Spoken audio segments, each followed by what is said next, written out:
kalian pernah dengar soal kota petrodolar di Indonesia? Nah, hari ini kita bakal membahas Lok Sumawe. Sebuah kota di Aceh yang ceritanya, kompleks banget.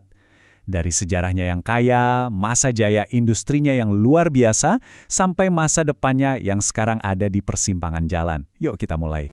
Oke, sebelum kita loncat jauh ke masa lalu, kita lihat dulu Lok Sumawe yang sekarang. Ini nih, Islamic Center-nya yang megah banget. Jadi ikon modern kebanggaan mereka. Tapi, di balik kemegahan ini, ada satu julukan dari masa lalu yang nyimpen cerita yang beda banget. Nah, ini dia julukannya, Kota Petrodolar. Dengar namanya aja, udah kebayangkan kekayaan, kemakmuran yang wah banget. Tapi, gimana ceritanya kota di ujung utara Sumatera ini bisa dapat nama kayak gitu?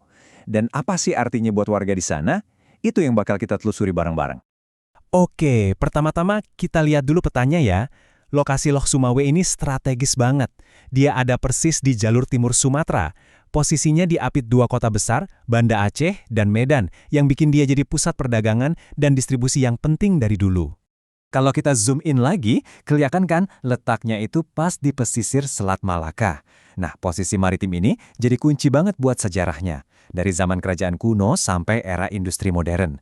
Bisa dibilang, ini tuh gerbangnya Lok Sumawe ke dunia luar. Biar ada gambaran, populasinya per pertengahan 2024 itu sekitar 197 ribuan jiwa. Nggak terlalu besar ya kotanya, tapi sejarahnya itu padat banget. Jadi pertanyaannya, kok bisa kota dengan populasi yang relatif kecil gini punya sejarah yang kaya banget? Jawabnya ada jauh sebelum ada pabrik dan gas alam di sana. Lok Sumawe ini ternyata pusat sejarah kuno yang luar biasa. Bahkan, namanya sendiri aja udah nyeritain geografinya loh. Loh itu artinya teluk yang dalam, dan Seumawe itu artinya air yang berputar atau mata air. Keren ya, puitis banget dan nunjukin betapa eratnya hubungan mereka dengan laut.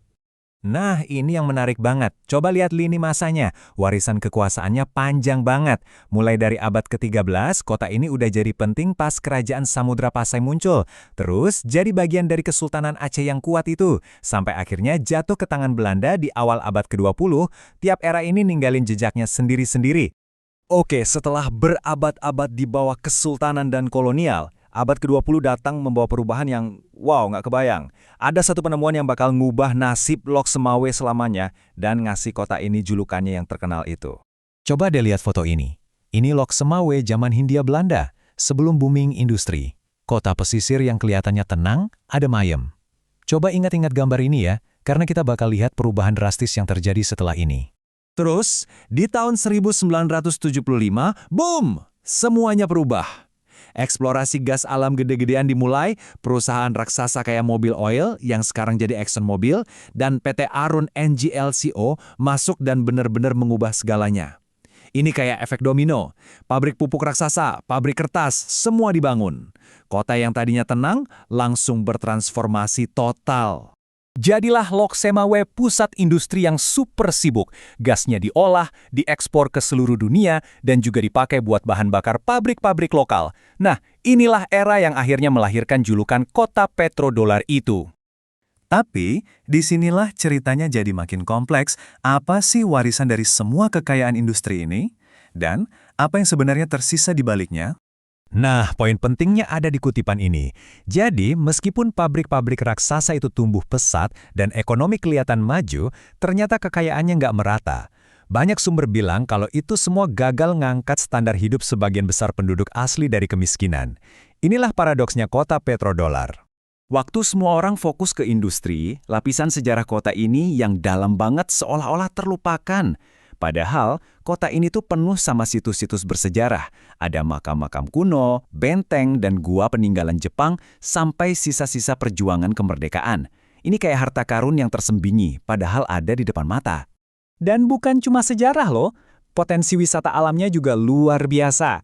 Mulai dari pantai cakep kayak Pantai Ujung Belang, Waduk Pusong yang tenang, Pulau Seumadu, sampai Bukit Gua Jepang. Semua ini tuh aset berharga yang bisa banget jadi fondasi ekonomi baru buat kota ini. Jadi dengan semua potensi sejarah dan alam yang sempat terabaikan pas zaman jaya-jayanya industri, Lok Sumawe sekarang ini ada di persimpangan jalan. Mereka lagi mikir kira-kira jalan mana nih yang mau diambil buat ke depannya. Nah, perbandingan ini ngegambarin pilihannya dengan jelas banget. Di satu sisi, Ada jalan eksploitasi sumber daya alam yang udah pernah mereka jalani. Masalahnya, sumber dayanya terbatas dan rentan banget sama pasar global. Di sisi lain, ada pilihan wisata sejarah dan ekowisata. Ini lebih berkelanjutan, bisa jadi pendapatan jangka panjang, dan yang paling penting, bisa melestarikan warisan budaya dan sejarah kota yang unik ini. Jadi, ini semua ninggalin kita dengan satu pertanyaan besar. Waktu Lok Semawe melihat ke masa depan, jalan mana yang bakal mereka pilih? Apakah mereka akan membangun kembali identitasnya di atas fondasi sejarah kuno dan keindahan alamnya? Atau mereka bakal tetap hidup di bawah bayang-bayang masa jaya industrinya sebagai kota petrodolar? Sebuah pertanyaan yang jawabannya bakal nentuin nasib kota ini buat generasi-generasi mendatang.